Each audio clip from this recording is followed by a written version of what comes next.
ਸਤਿ ਸ਼੍ਰੀ ਅਕਾਲ। ਤੁਸੀਂ ਦੇਖ ਰਹੇ ਹੋ ਡੇਲੀ ਪੋਸਟ ਪੰਜਾਬੀ ਤੇ ਮੈਂ ਹਾਂ ਤੁਹਾਡੇ ਨਾਲ ਸੋਨਾਲੀ। ਕਿਸਾਨੀ ਅੰਦੋਲਨ ਤੁਸੀਂ ਜਾਣਦੇ ਹੋ ਡੇ 1 ਤੋਂ ਜ਼ੋਰਾਂ ਸ਼ੋਰਾਂ ਨਾਲ ਚੱਲ ਰਿਹਾ ਹੈ। ਸਭ ਤੋਂ ਵੱਡੀ ਗੱਲ ਪੀਸਫੁਲ ਪ੍ਰੋਟੈਸਟ ਚੱਲ ਰਿਹਾ ਹੈ। ਕਿਤੇ ਵੀ ਜਾਓਗੇ ਤਾਂ ਪੀਸਫੁਲ ਤਰੀਕੇ ਨਾਲ ਲੰਗਰ ਲੱਗ ਰਹੇ ਨੇ। ਇੱਕ ਰੈਵੋਲੂਸ਼ਨ ਆਲਰੇਡੀ ਕ੍ਰੀਏਟ ਹੋ ਚੁੱਕਿਆ ਹੈ ਤੇ ਚੰਗਾ ਲੱਗ ਰਿਹਾ ਉਸ ਦਾ ਹਿੱਸਾ ਬਣ ਕੇ। ਤੇ ਉਸ ਤੋਂ ਵੀ ਜ਼ਿਆਦਾ ਚੰਗਾ ਲੱਗ ਰਿਹਾ ਇਹ ਦੇਖ ਕੇ ਕਿ ਇੱਕ ਆਈਡਲ ਜਿਨ੍ਹਾਂ ਨੂੰ ਸ਼ਾਇਦ ਲੱਗਦਾ ਹੈ ਕਿ ਉਹਨਾਂ ਦੀ ਉਮਰ ਹੋ ਗਈ ਆ, ਪਰ ਮੈਂ ਇੱਕ ਗੱਲ ਜ਼ਰੂਰ ਕਹੂੰਗੀ, ਮੈਂ ਹਮੇਸ਼ਾ ਤੋਂ ਉਹਨਾਂ ਦੀ ਫਿਟਨੈਸ ਦੀ ਫੈਨ ਆ। ਹਰ ਇੰਟਰਵਿਊ ਦੇ ਵਿੱਚ ਮੈਂ ਇਹ ਗੱਲ ਕਹਿੰਦੀ ਆ, ਬਟ ਉਹਨਾਂ ਦਾ ਜਜ਼ਬਾ ਦੇਖ ਕੇ ਲੱਗਦਾ ਹੈ ਕਿ ਵਾਓ, ਅਸੀਂ ਇੱਦਾਂ ਦੇ ਲੋਕਾਂ ਨੂੰ ਫੋਲੋ ਕਰ ਰਹੇ ਹਾਂ। ਉਹਨਾਂ ਦੇ ਫੁੱਟਪ੍ਰਿੰਟਸ ਤੇ ਜਾ ਕੇ ਜ਼ਾਹਿਰ ਜੀ ਗੱਲ ਆ ਅਸੀਂ ਬਹੁਤ ਅੱਗੇ ਜਾਵਾਂਗੇ। ਤੇ ਇਸ ਰੈਲੀ ਦੇ ਉਹ ਬਹੁਤ ਇੰਪੋਰਟੈਂਟ ਪਾਰਟ ਰਹਿ ਚੁੱਕੇ ਨੇ। ਖੁਦ ਟਰੈਕਟਰ ਚਲਾ ਚੁੱਕੇ ਨੇ, ਹੋਰ ਵੀ ਉਹਨਾਂ ਕਿਸਾਨਾਂ ਵਿੱਚ ਜਾ ਕੇ ਬਹਿ ਚੁੱਕੇ ਨੇ, ਰੂਬਰੂ ਹੋ ਚੁੱਕੇ ਉਹਨਾਂ ਨਾਲ। ਇਹਨਾਂ ਸਾਰਿਆਂ ਤੇ ਜਿਹੜੀ ਆ ਇਹਨਾਂ ਨਾਲ ਜ਼ਰੂਰ ਗੱਲਬਾਤ ਕਰਾਂਗੇ। ਰਿਸਪੈਕਟਡ ਯੋਗਰਾਜ ਜੀ, ਸਤਿ ਸ਼੍ਰੀ ਅਕਾਲ। ਯੋਗਰਾਜ ਸਿੰਘ ਸਪੁੱਤਰ ਸ਼ਹੀਦ ਬਾਬਾ ਦੀਪ ਸਿੰਘ ਜੀ ਦੀ ਫਤਿਹ ਸਾਰੇ ਕਬੂਲ ਕਰਿਓ। ਵਾਹਿਗੁਰੂ ਜੀ ਕਾ ਖਾਲਸਾ, ਵਾਹਿਗੁਰੂ ਜੀ ਕੀ ਫਤਿਹ। ਹਾਂਜੀ ਬੇਟਾ ਜੀ ਜਿਵੇਂ ਮੈਂ ਕਿਹਾ ਸਰ ਕਿ ਤੁਸੀਂ ਡੇ 1 ਤੋਂ ਜੁੜੇ ਹੋਏ ਹੋ, ਜਿਵੇਂ ਮੈਂ ਇਹ ਵੀ ਕਿਹਾ ਕਿ ਇਸ ਸਮੇਂ ਜ਼ਾਹਿਰ ਜੀ ਗੱਲ ਆ, ਮੈਂ ਫਿਟਨੈਸ ਦੀ ਹਮੇਸ਼ਾ ਤੋਂ ਫੈਨ ਆ ਤੁਹਾਡੀ, ਮੈਂ ਜਾਣਦੀ ਆ। ਤੇ ਤੁਹਾਨੂੰ ਦੇਖ ਕੇ ਯੂ ਆਰ ਐਨ ਇਨਸਪੀਰੇਸ਼ਨ। ਜਿਵੇਂ ਮੈਂ ਮੈਂਸ਼ਨ ਕੀਤਾ ਕਿ ਤੁਸੀਂ ਆਪ ਟਰੈਕਟਰ ਚਲਾਇਆ, ਇਸ ਰੈਵੋਲੂਸ਼ਨ ਦਾ ਤੁਸੀਂ ਬਹੁਤ ਸਾਰੇ ਰੈਵੋਲੂਸ਼ਨਸ ਦਾ ਆਲਰੇਡੀ ਹਿੱਸਾ ਬਣ ਚੁੱਕੇ ਹੋ। ਤੁਸੀਂ ਹਮੇਸ਼ਾ ਚੇਂਜ ਜਦ ਆਉਂਦਾ ਹੈ ਉਹਦੇ ਵਿੱਚ ਹੁੰਦੇ ਹੋ। ਅਸੀਂ ਆ ਕੇ ਉਹ ਦਰਸ਼ਕਾਂ ਨੂੰ ਦੱਸਦੇ ਆ, ਤੁਸੀਂ ਉਸ ਚੇਂਜ ਦਾ ਹਮੇਸ਼ਾ ਹਿੱਸਾ ਰਹੇ ਹੋ। ਇਸ ਰੈਵੋਲੂਸ਼ਨ ਨੂੰ ਕਿਵੇਂ ਦੇਖ ਰਹੇ ਹੋ? ਮੈਂ ਸਮਝਦਾ ਕਿ ਹਿੰਦੁਸਤਾਨ ਦੇ ਵਿੱਚ ਚੇਂਜ ਦੀ ਬਹੁਤ ਲੋੜ ਸੀ, ਕਿਉਂਕਿ ਜਦ ਦੀ ਪਾਰਟੀਸ਼ਨ ਹੋਈ ਹੈ 75 ਸਾਲਾਂ ਤੋਂ ਆਪਾਂ ਉਸੇ ਪਾਇਦਾਨ 'ਤੇ ਜੀਂਦੇ ਆ ਰਹੇ ਹਾਂ। ਬੇਸ਼ੱਕ ਸਾਡੇ ਲੀਡਰ ਸਾਹਿਬਾਨ ਜਾਂ ਸਾਡੀ ਪਾਰਟੀਆਂ ਜਿਹੜੀਆਂ ਸੀਗੀਆਂ ਉਹਨਾਂ ਨੇ ਵੇਰੀਅਸ ਗੱਲਾਂ ਕੀਤੀਆਂ। ਮੇਰਾ ਖਿਆਲ ਪਹਿਲਾ ਕੰਟਰੀ ਹੈ ਜਿਹਦੇ ਵਿੱਚ ਇੰਨੀਆਂ ਬਿਲਸ ਦੀਆਂ ਅਮੈਂਡਮੈਂਟਸ ਹੋਈਆਂ ਨੇ, 87 ਅਮੈਂਡਮੈਂਟਸ ਇਨ 75 ਈਅਰਸ। ਬਹੁਤ ਜ਼ਿਆਦਾ ਵੱਡੀ ਗੱਲ ਹੋ ਜਾਂਦੀ ਹੈ। ਸੋ ਕੁਛ ਨਾ ਕੁਛ ਚੇਂਜ ਬਹੁਤ ਜ਼ਰੂਰੀ ਸੀ। ਔਰ ਜਿਸ ਤਰ੍ਹਾਂ ਦੀ ਕਰਪਸ਼ਨ, ਜਿਸ ਤਰ੍ਹਾਂ ਦੀ ਜ਼ਿੰਦਗੀ ਹਿੰਦੁਸਤਾਨ ਦੇ ਲੋਕ ਜੀ ਰਹੇ ਸੀ, ਜਾਂ ਲੀਡਰ ਸਾਹਿਬਾਨ ਜਾਂ ਪਾਰਟੀ ਵਾਲੇ ਡਿਵੀਜ਼ਨ ਕਰਕੇ ਸਾਡੇ 'ਚ, ਕਦੇ ਧਰਮਾਂ ਦੀ ਡਿਵੀਜ਼ਨ, ਕਦੇ ਜਾਤ ਪਾਤ ਦੀ ਡਿਵੀਜ਼ਨ, ਕਦੇ ਊਚ ਨੀਚ ਦੀ ਡਿਵੀਜ਼ਨ, ਕਦੇ ਸ਼ਕਲਾਂ ਸੂਰਾਂ ਦੀ ਡਿਵੀਜ਼ਨ, ਇਹ ਕਰਕੇ ਉਹ ਰਾਜ ਕਰ ਰਹੇ ਸੀ। ਔਰ ਮੇਰਾ ਖਿਆਲ ਹੈ ਖੁਦਾਬੰਦ ਜਿਹੜਾ ਹੈ ਉਹ ਪ੍ਰਮਾਤਮਾ, ਉਹ ਹਰ ਪਲ ਸੁਣਦਾ ਵੀ ਹੈ, ਦੇਖਦਾ ਵੀ ਹੈ ਅਤੇ ਉਹਨੂੰ ਰਜਿਸਟਰ ਵੀ ਕਰਦਾ ਹੈ। ਅਤੇ ਬੜੀ ਵਾਰੀ ਉਹ ਬੰਦੇ ਨੂੰ ਕਹਿਣ ਦੀ ਕੋਸ਼ਿਸ਼ ਵੀ ਕਰਦਾ ਕਿ ਬੰਦਿਆ ਤੂੰ ਗਲਤ ਰਾਹ 'ਤੇ ਚੱਲ ਰਿਹਾ, ਜਿਹੜਾ ਠੀਕ ਹੋ ਜਾ। ਬੜੇ ਬੜੇ ਇੰਸੀਡੈਂਟ, ਬੜੇ ਬੜੇ ਤੁਹਾਨੂੰ ਇੰਡੀਕੇਸ਼ਨਸ ਮਿਲਦੀਆਂ ਨੇ ਗੋਡ ਵੱਲੋਂ, ਪਰ ਆਪਾਂ ਨੂੰ ਸਮਝ ਨਹੀਂ ਪਾਉਂਦੇ। ਸੋ ਆਈ ਥਿੰਕ ਇਹ ਚੇਂਜ ਬਹੁਤ ਜ਼ਰੂਰੀ ਸੀ। ਰੈਵੋਲੂਸ਼ਨ ਦੀ ਤੁਸੀਂ ਗੱਲ ਕੀਤੀ, ਰੈਵੋਲੂਸ਼ਨ ਹਮੇਸ਼ਾ ਆਉਣੀ ਚਾਹੀਦੀ। ਆਈ ਥਿੰਕ ਐਵਰੀ 100 ਈਅਰਸ ਤੋਂ ਬਾਅਦ ਥਿੰਗਸ ਬਦਲਦੀਆਂ ਨੇ। ਅਤੇ ਹੁਣ ਇਹ 75 ਸਾਲਾਂ ਦੇ ਵਿੱਚ ਆਪਣੀ ਕੌਮ ਬੜੀ ਸੁੱਤੀ ਹੋਈ ਸੀ। ਆਪਾਂ ਸਾਰੇ ਯੰਗ ਜਨਰੇਸ਼ਨ ਬਾਹਰ ਜਾ ਰਹੀ ਸੀ। ਤੁਸੀਂ ਸਾਰੇ ਬੇਟੀਆਂ ਧੀਆਂ ਸਾਡੀਆਂ, ਸਾਡੇ ਪੁੱਤਰ, ਸਾਡੇ ਪੋਤੇ ਪੋਤੀਆਂ ਸਭ ਬਾਹਰ ਜਾ ਰਹੇ ਸੀ। ਸਾਰੇ ਬਾਹਰ ਚਲੇ ਵੀ ਗਏ। ਪਿਛਲੇ 75 ਸਾਲ ਤੋਂ ਆਪਾਂ ਕੁਛ ਨਹੀਂ ਕੀਤਾ, ਆਪਾਂ ਦੇਸ਼ ਖਾਲੀ ਕੀਤਾ। ਸੋ ਨੈਚੁਰਲੀ ਜਦ ਤੁਹਾਡੇ ਵੱਡ ਵਡੇਰੇ ਚਲੇ ਜਾਂਦੇ ਹੈ ਤਾਂ ਉਹ ਫਿਰ ਜਿਹੜੇ ਯੰਗ ਜਨਰੇਸ਼ਨ ਆ ਉਹ ਵੀ ਉਹਨਾਂ ਨੂੰ ਫੋਲੋ ਕਰਦੇ। ਸੋ ਮੈਂ ਸਮਝਦਾ ਕਿ ਬਹੁਤ ਇੰਪੋਰਟੈਂਟ ਸੀਗਾ, ਕੁਦਰਤੀ ਹੋਇਆ ਇਹ। ਨਾ ਤਾਂ ਆਪਾਂ ਕੀਤਾ ਨਾ ਕਿਸੇ ਨੇ ਕੀਤਾ, ਕਿਉਂਕਿ ਮੈਂ ਮੰਨਦਾ ਜੋ ਕੁਛ ਹੁੰਦਾ ਉਹਦੇ ਹੁਕਮ ਦੇ ਵਿੱਚ ਹੁੰਦਾ। ਹੁਕਮ ਰਜ਼ਾਈ ਚੱਲਣਾ ਨਾਨਕ ਲਿਖਿਆ ਨਾਲ, ਹੁਕਮੇ ਅੰਦਰ ਸਭ ਕੋ ਬਾਹਰ ਹੁਕਮ ਨਾ ਕੋਏ। ਇਹ ਉਹਦੇ ਹੁਕਮ ਨਾਲ ਹੋਇਆ। And maybe God wanted ਕਿ ਵੀ ਇਹ ਦੇਸ਼ ਨੂੰ ਬੜਾ, ਮੈਂ ਵੀ ਸਵਾਰ ਸੂਰ ਕੇ ਬੜਾ ਰੱਖਿਆ ਸੀ, ਪਰ ਮੇਰੇ ਬੱਚਿਆਂ ਨੇ ਇਹਨੂੰ ਖਰਾਬ ਕਰਤਾ। ਸੋ ਆਈ ਥਿੰਕ ਚੇਂਜ ਬਹੁਤ ਜ਼ਰੂਰੀ ਸੀ। ਔਰ ਜੇ ਤੁਸੀਂ ਮੇਰੀ ਗੱਲ ਕੀਤੀ ਹੈ, ਮੇਰਾ ਜ਼ਾਤੀ ਫਰਜ਼ ਹੈ, ਮੈਂ ਇਸ ਵਤਨ ਦੀ ਧਰਤੀ ਤੋਂ ਪੈਦਾ ਹੋਇਆ। ਔਰ ਮੈਨੂੰ ਇਸ ਗੱਲ ਦਾ ਬੜਾ ਦੁੱਖ ਹੁੰਦਾ ਕਿ ਹਮੇਸ਼ਾ ਆਪਾਂ ਇਹ ਗੱਲ ਕਰਦੇ ਹਾਂ ਕਿ ਜੀ ਮੈਂ ਗੁਜਰਾਤੀ ਹਾਂ ਜੀ, ਮੈਂ ਤਮਿਲਨਾਡੂ ਦਾ ਜੀ, ਮੈਂ ਮਹਾਰਾਸ਼ਟਰਨ ਹਾਂ ਜੀ, ਮੈਂ ਪੰਜਾਬੀ ਹਾਂ ਜੀ, ਮੈਂ ਫਲਾਨਾ। ਆਪਾਂ 'ਚੋਂ ਕਿਸੇ ਨੇ ਨਹੀਂ ਕਿਹਾ ਮੈਂ ਹਿੰਦੁਸਤਾਨੀ ਹਾਂ, ਮੈਂ ਭਾਰਤ ਦਾ ਰਹਿਣ ਵਾਲਾ ਨੁਮਾਇੰਦਾ। ਇਹ ਕਦੇ ਵੀ ਜ਼ਿੰਦਗੀ 'ਚ ਆਪਾਂ ਗੱਲ ਨਹੀਂ ਕੀਤੀ। ਸੋ ਆਈ ਥਿੰਕ ਹੁਣ ਇੱਕ ਗੱਲ ਬੜੀ ਜਿਹੜੀ ਇੰਪੋਰਟੈਂਟ ਹੋ ਗਈ ਹੈ ਕਿ ਸਾਰਾ ਦੇਸ਼ ਇਕੱਠਾ ਹੋ ਗਿਆ। ਪੰਜਾਬ ਤੋਂ ਸ਼ੁਰੂ ਹੋਈ ਗੱਲ, ਪੰਜਾਬ ਨੇ ਹਮੇਸ਼ਾ ਹੀ ਲੀਡ ਕੀਤਾ। ਵੱਡਾ ਭਰਾ ਹੈ, ਕਿਉਂਕਿ ਨਾਰਦਰਨ ਸੈਕਟਰ ਜੇ ਪਾਕਿਸਤਾਨ ਨਾ ਵੰਡਿਆ ਜਾਂਦਾ ਤਾਂ ਵੱਡਾ ਭਰਾ ਬਹੁਤ ਵੱਡਾ ਸੀ। ਲੇਕਿਨ ਇਸ ਵੱਡੇ ਭਰਾ ਨੇ ਅੱਗੇ ਹੋ ਕੇ ਜਿਹੜਾ ਇਹ ਕੰਮ ਕੀਤਾ, ਸਾਰੇ ਦੇਸ਼ ਨੂੰ ਇੱਕ ਜਗ੍ਹਾ ਇਕੱਠਾ ਕਰਕੇ, ਅਤੇ ਇਹ ਜ਼ਰੂਰ ਦੱਸਿਆ ਕਿ ਅਸੀਂ ਜ਼ਿੰਦਗੀ 'ਚ ਕਦੇ ਅਲੱਗ ਨਹੀਂ ਹੋ ਸਕਦੇ।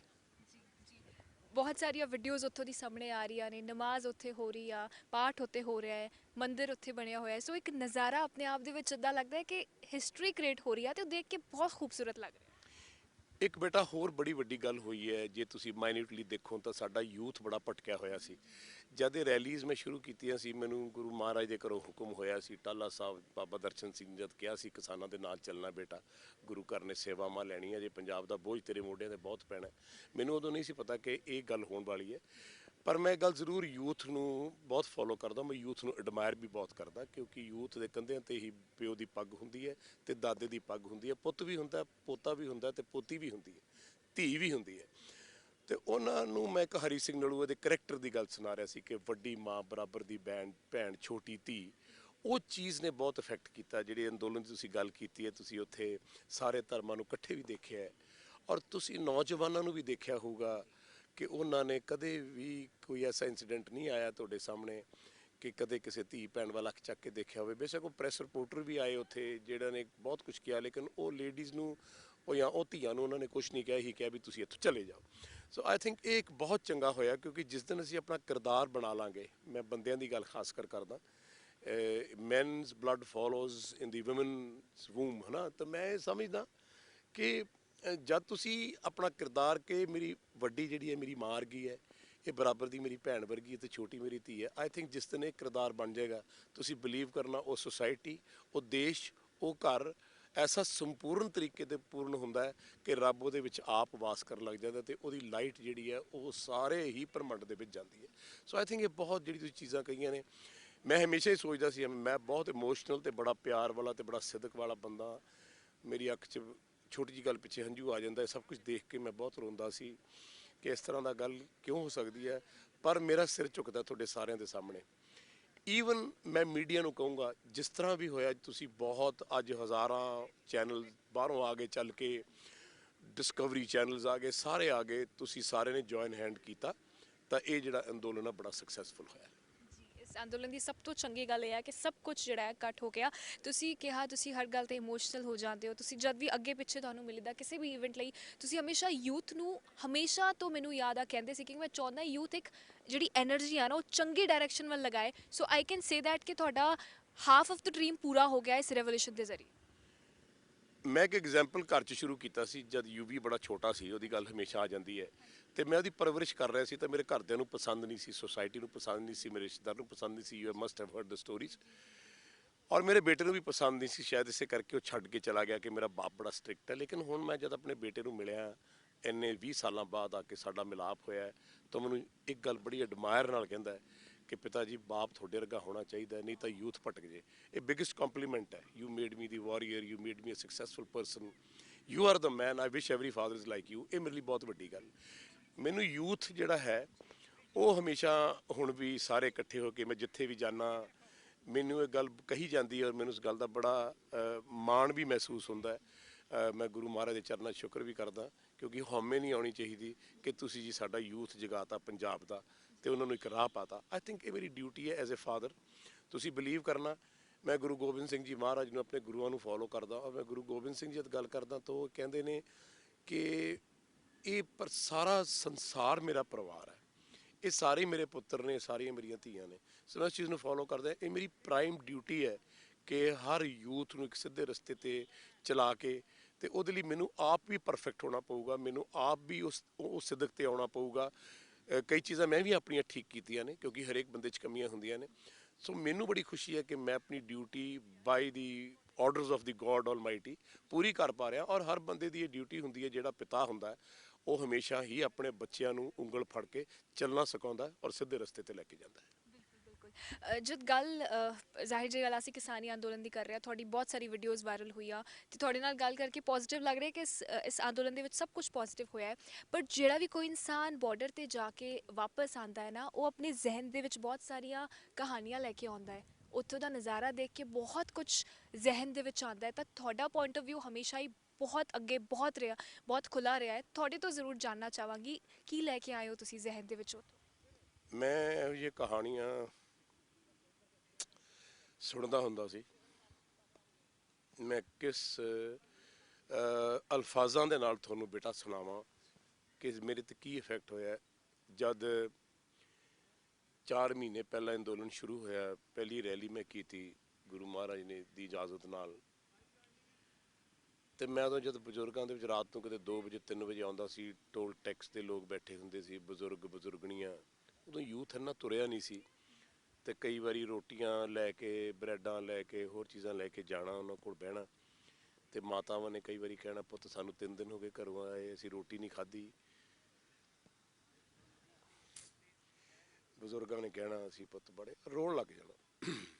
ਮੈਨੂੰ ਉਹਨੇ ਜੱਫੀ ਪਾ ਕੇ ਕਹਿਣਾ ਤੇਰੇ 'ਚ ਸਾਨੂੰ ਤਾਰਾ ਪੁੱਤ ਦਿਖਦਾ ਹੈ, ਰਹਿਨੁਮਾ ਦਿਖਦਾ ਹੈ, ਤੂੰ ਸਾਨੂੰ ਛੱਡ ਕੇ ਨਾ ਜਾਈਂ।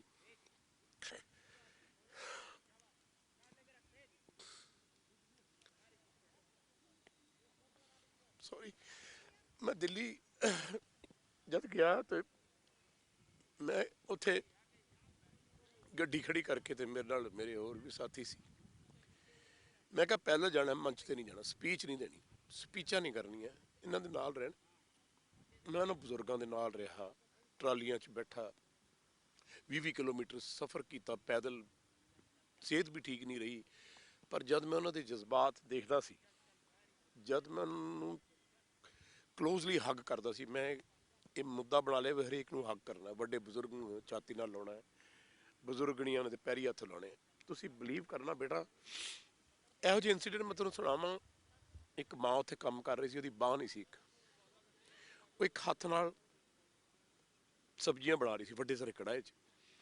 ਮਾਂ ਨੇ ਪੈਰੀ ਹੱਥ ਲਾਏ, ਮੈਂ ਕਿਹਾ ਮਾਂ ਲਿਆ ਮੈਂ ਮਦਦ ਕਰਾਂ ਦਾ। ਕਹਿੰਦੀ ਨਹੀਂ ਪੁੱਤ, ਤੇਰੇ ਸਹਾਰੇ, ਤੇਰੇ ਵਰਗੇ ਪੁੱਤਾਂ ਦੇ ਸਹਾਰੇ ਅਸੀਂ ਇੱਥੇ ਬੈਠੀਆਂ, ਦੇਖੀ ਸਾਡੀ ਚੁੰਨੀ ਨੂੰ ਲਾਜ ਨਾ ਲਾ ਦੇ। ਇੱਕ ਜਗ੍ਹਾ ਮੈਂ ਗਿਆ, ਉੱਥੇ ਜਾ ਕੇ ਵੀ ਉਹ ਸਬਜ਼ੀਆਂ ਬਣਾ ਰਿਹਾ ਸੀ ਇੱਕ ਆਦਮੀ, ਉਹਦੀ ਵਾਈਫ ਬੈਠੀ ਸੀ ਥੱਲੇ। ਉਹ ਕਹਿਣ ਲੱਗੀ ਜੱਫੀ ਪਾ ਕੇ ਮੈਨੂੰ, ਕਹਿੰਦੀ ਬੇਟਾ ਮੇਰੇ ਘਰੇ ਔਲਾਦ ਨਹੀਂ,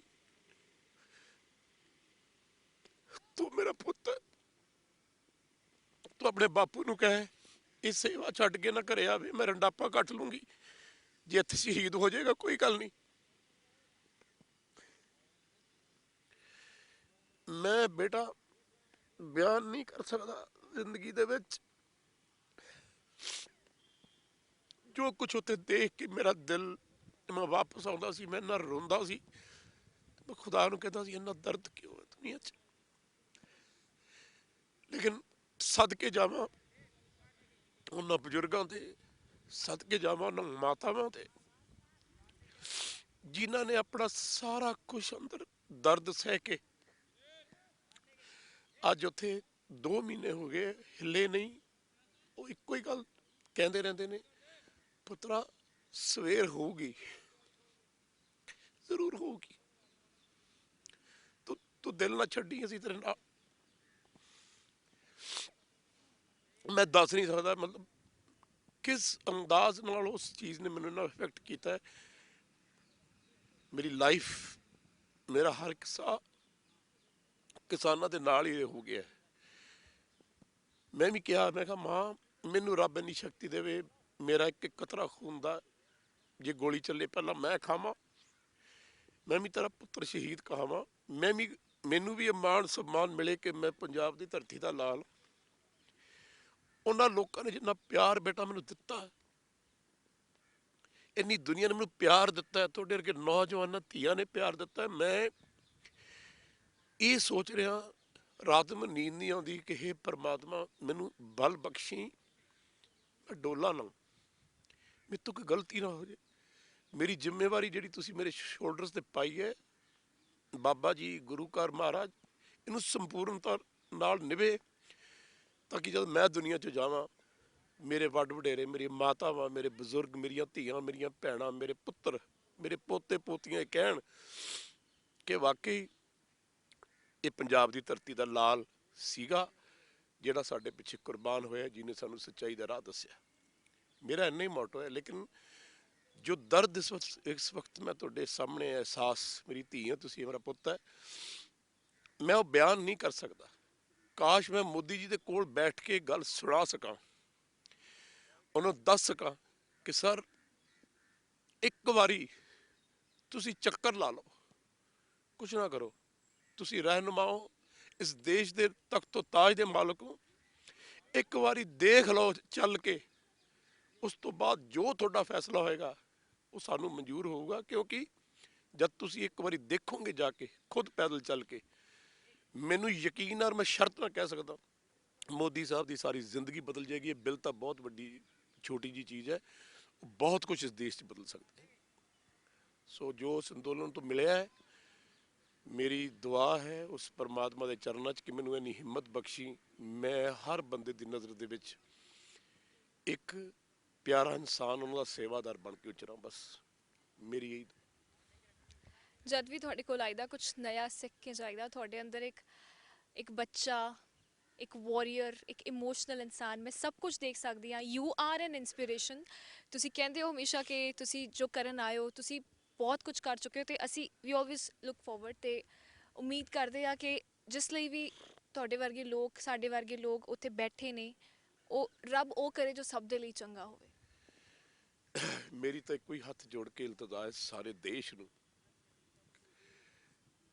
ਜੇ ਤੁਸੀਂ ਸਾਰੇ ਉਸ ਖੁਦਾ ਦੇ ਬੱਚੇ ਆਪਣੇ ਨੂੰ ਸਮਝਦੇ ਹੋ, ਉਸ ਪਰਮਾਤਮਾ ਦੇ ਬੱਚੇ ਤੁਸੀਂ ਆਪਣੇ ਆਪ ਨੂੰ ਕਹਿੰਦੇ ਹੋ, ਤਾਂ ਮੇਰੀ ਹੱਥ ਜੋੜ ਕੇ ਬੇਨਤੀ ਹੈ, ਇਸ ਦੇਸ਼ ਦੀ ਧਰਤੀ ਨੇ ਬੜੇ ਦੁੱਖ ਸਹੇ ਨੇ, ਲੋਕਾਂ ਨੇ ਬੜੇ ਦੁੱਖ ਸਹੇ ਨੇ, ਬੜੀ ਗਰੀਬੀ, ਬਹੁਤ ਕੁਝ ਹੰਢਾਇਆ, ਲੇਕਿਨ ਕਿਸੇ ਨੇ ਸੀ ਨਹੀਂ ਕੀਤੀ। ਆਪਾਂ ਇਕੱਠੇ ਸੀ, ਆਪਾਂ ਇਕੱਠੇ ਰਵਾਂਗੇ, ਆਪਾਂ ਕਿਸੇ ਦੇ ਕਹਿਣ ਤੇ ਆਪਣੇ 'ਚ ਫਰਕ ਨਹੀਂ ਪਾਉਣਾ, ਨਾ ਧਰਮ ਕਰਕੇ, ਨਾ ਊਚ ਨੀਚ ਕਰਕੇ। ਏਕ ਨੂਰ ਤੇ ਸਭ ਜਗ ਉਪਜਿਆ, ਕੌਣ ਭਲੇ ਕੋ ਮੰਦੇ। ਸਾਨੂੰ ਸਾਰੇ ਪਿਆਰੇ ਨੇ। ਮੈਨੂੰ ਤਾਂ ਜਿਹੜਾ ਉਹ ਸੜਕ ਸਾਫ਼ ਕਰ ਰਿਹਾ ਉਹ ਵੀ ਮੇਰਾ ਲਖ ਤੇ ਜਿਗਰ ਹੈ, ਜਿਹੜਾ ਰਿਕਸ਼ਾ ਚਲਾ ਰਿਹਾ, ਸਕੂਟਰ ਚਲਾ ਰਿਹਾ, ਮਿਹਨਤ ਕਰਕੇ ਰੋਟੀ ਖਾ ਰਿਹਾ, ਮੈਨੂੰ ਉਹ ਜ਼ਿਆਦਾ ਪਿਆਰਾ ਹੈ। ਮੈਂ ਉਹਨੂੰ ਆਪਣੇ ਸਿਰ ਤੇ ਬਿਠਾ ਕੇ ਰੱਖਾਂ, ਕਿਉਂਕਿ ਜਿਹੜਾ ਰੁੱਸਿਆ ਉਹਨੂੰ ਮਨਾ ਲਓ, ਜਿਹੜਾ ਡਿੱਗਿਆ ਉਹਨੂੰ ਚੱਕ ਲਓ, ਤੇ ਜਿਹੜਾ ਨਹੀਂ ਚੱਲ ਸਕਦਾ ਉਹਨੂੰ ਮੋਢਿਆਂ ਤੇ ਚੱਕ ਲਓ। ਤੇ ਇਹੋ ਜਿਹਾ ਸੰਸਾਰ ਬਣਾਈਏ, ਇਹੋ ਜਿਹਾ ਦੇਸ਼ ਬਣਾਈਏ ਕਿ ਲੋਕ ਸਾਡੀ ਐਗਜ਼ਾਮਪਲ ਦਿਆ ਕਰਨ ਕਿ ਇੰਨੇ ਵਰਗ ਦੇ, ਇੰਨੇ ਧਰਮਾਂ ਦੇ ਲੋਕ ਇਕੱਠੇ ਰਹਿ ਕੇ ਵੀ ਇੱਕ ਦੂਜੇ ਨਾਲ ਕਿੰਨਾ ਪਿਆਰ ਕਰਦੇ। ਮੇਰੀ ਤੇ ਇਹੀ ਬੇਨਤੀ ਹੈ, ਇਹੀ ਮੈਂ ਕਹਿ ਸਕਦਾ। ਆਈ ਹੋਪ ਐਸਾ ਸਮਾਂ ਜ਼ਰੂਰ ਆਵੇ। ਸਾਡੇ ਲੀਡਰ ਸਾਹਿਬਾਨ, ਸਾਡੀਆਂ ਪਾਰਟੀਆਂ, ਸਾਡੇ ਲੋਕਾਂ ਨੂੰ ਮੈਂ ਹੱਥ ਜੋੜ ਕੇ ਕਹਿਣਾ ਵੀ ਆਪਾਂ ਧਰਮ ਦੇ ਨਾਂ ਤੇ, ਵਰਗ ਦੇ ਨਾਂ ਤੇ, ਊਚ ਨੀਚ ਦੇ ਨਾਂ ਤੇ ਆਪਾਂ ਜ਼ਿੰਦਗੀ 'ਚ ਵੰਡ ਨਹੀਂ ਹੋਣਾ। ਧੀ ਮੇਰੀ ਇਹ ਤੁਸੀਂ ਕੱਪੜੇ ਪਾਏ, ਇਹਨਾਂ ਨੇ ਪਾਏ, ਮੈਂ ਵੀ ਪਾਏ ਆ, ਤੇ ਜੇ ਇੱਕ ਜਮਾਦਾਰ ਸਫਾਈ ਕਰ ਰਿਹਾ, ਉਹਨੂੰ ਆਪਾਂ ਚੱਕ ਕੇ ਆਪਣੇ ਬਰਾਬਰ ਬਿਠਾ ਕੇ ਰੋਟੀ ਆਪਾਂ ਇੱਕ ਥਾਲੀ 'ਚ ਨਹੀਂ ਖਵਾ ਸਕਦੇ, ਤਾਂ ਫਿਰ ਆਪਾਂ ਕਾਹਦੇ ਬੰਦੇ।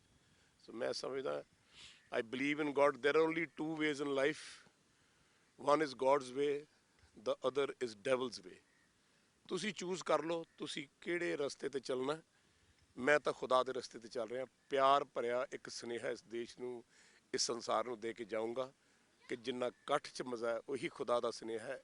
ਔਰ ਐਸੇ ਕੰਮ ਨਾ ਕਰੋ ਕਿ ਕੱਲ ਨੂੰ ਜਾ ਕੇ ਤੁਹਾਨੂੰ ਰੱਬ ਦੇ ਸਾਹਮਣੇ ਖੜੇ ਹੋ ਕੇ ਸ਼ਰਮਿੰਦਾ ਹੋਣਾ ਪਵੇ। ਥੈਂਕ ਯੂ ਸੋ ਮਚ ਯੁਵਰਾਜ ਜੀ, thank you so much for your support. And sorry for, ਮੈਂ ਆਪਣੇ ਨੂੰ ਰੋਕ ਨਹੀਂ ਪਾਇਆ। Thank you so much. ਇਸ ਇਮੋਸ਼ਨਲ ਇੰਟਰਵਿਊ ਤੋਂ ਬਾਅਦ ਮੈਂ ਜ਼ਾਹਿਰ ਜੀ ਗੱਲ ਆ, ਤੁਸੀਂ ਸਮਝ ਗਏ ਹੋਵੋਗੇ ਕਿ ਇੰਨਾ ਪਿਆਰ, ਇੰਨਾ ਜਜ਼ਬਾ ਇਹਨਾਂ ਦੇ ਵਿੱਚ, ਤੇ ਹਰ ਵਾਰ ਕਿਸੇ ਵੀ ਮੁੱਦੇ ਤੇ ਅਸੀਂ ਇਹਨਾਂ ਕੋਲ ਆ ਕੇ ਡਿਸਕਸ ਕਰ ਸਕਦੇ ਆ, ਕੁਛ ਨਾ ਕੁਛ ਜ਼ਰੂਰ ਮਿਲਦਾ ਹੈ, ਕੁਛ ਲੈਸਨ ਜ਼ਰੂਰ ਮਿਲਦਾ ਹੈ। ਵੀਡੀਓ ਜਰਨਲਿਸਟ ਵਿਕਾਸ ਦੇ ਨਾਲ ਸੋਨਾਲੀ ਨੇਗੀ, ਸਾਈਨਿੰਗ ਆਫ।